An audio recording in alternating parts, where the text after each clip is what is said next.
as our audit communicated. They were just errors. And as long as the errors were not unethical or immoral, we treated our employees fairly as we disciplined them.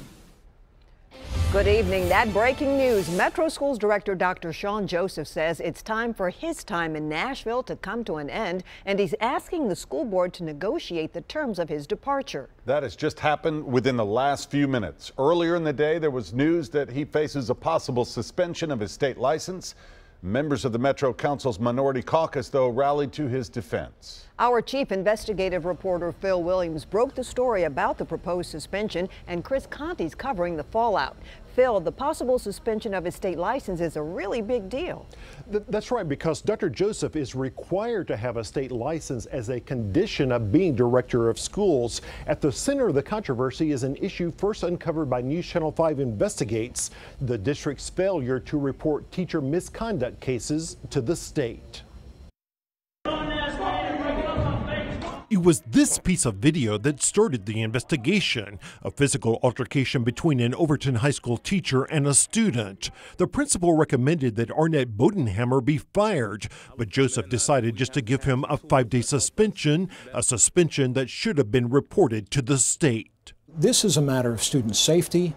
It is a matter of protecting the reputation and the integrity of the teaching profession. After seeing our investigation, the State Board of Education discovered Bodenhammer's suspension had never been reported, and he wasn't alone. According to a March 12th letter from the State Board, investigators uncovered a dozen teacher misconduct cases that Joseph failed to report. Among them, a teacher who failed to notify anyone about a sexual assault that had been reported to him by a student, a teacher who sent inappropriate Snapchat messages to a student, and a teacher who put a student in a chokehold until the student passed out.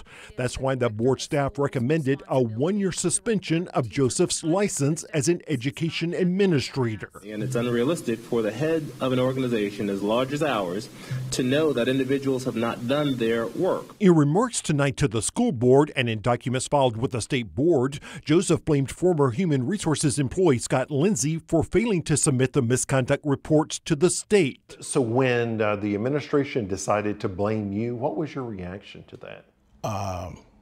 First of all, I was stunned. Lindsay is now suing the district, saying that Joseph's team turned against him as a result of a sexual harassment investigation he conducted against the director's friend, Mo Carrasco. And after Lindsay tried to put Principal Sam Braden on leave for another sexual harassment investigation, the lawsuit says the retaliation continued until he was ultimately forced to resign. It was very cowardly, for Dr. Joseph to blame somebody who's not there. Plus, some of these things happened when I didn't even work at MNPS anymore. And he apparently blamed me for those as well. Joseph's lawyer gave the state the report on the Overton teacher suspension that was prepared by Lindsay, signed by Joseph, and sent back to the HR employee. But Lindsay says it was always the director's office that submitted those reports to the state. First of all, I don't have the authority to send anything to the state. If I had the authority, there'd been a lot of MNPS teachers that probably would have been reported to the state, but I simply don't have that authority. Joseph also argued that Metro Schools is a big organization, and it's tough for one man to make sure that every single report is properly filed. In a district with over 11,000 employees, for the director of schools to potentially receive such a consequence is a bit extreme. Now tonight, Dr. Joseph also told the school board that the district needs a lawyer specifically assigned to the HR department to make sure that mistakes like this don't happen again. Now the State Board of Education has given him 30 days to appeal their recommendation that his license be suspended. Now all of this comes as the school board had planned to take a vote in the next 2 weeks on possibly terminating Dr. Joseph's contract. News Channel 5's Chris Conti is there at the school board tonight with the latest fallout from all of these controversies. Chris? Well, Phil, this was just a very bizarre hour that we have just witnessed here at the school board. It was essentially as if Dr. Sean Joseph was going through some kind of swan song, knowing that this might be the last time that he possibly gets to address the board here. It ended with him quoting the rapper Tupac, saying, quote, "I ain't mad at you, very strange meeting that just took place here. It just ended about a couple of minutes ago. Of course, it's important to remember here that all this is going on as they are trying to come to a budget agreement. Some other things that came up that we heard Dr. Joseph talk about in the meeting here, he said that he does not tolerate sexual harassment at all. Of course, that has been the focus of a lot of these conversations over the last few weeks.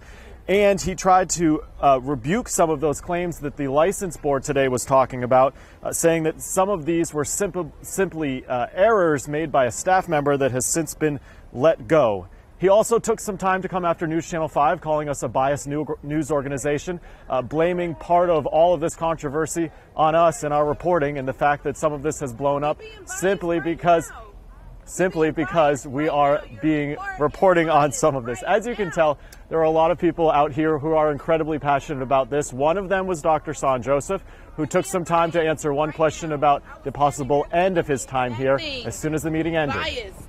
What happens if they do vote you out in 2 weeks?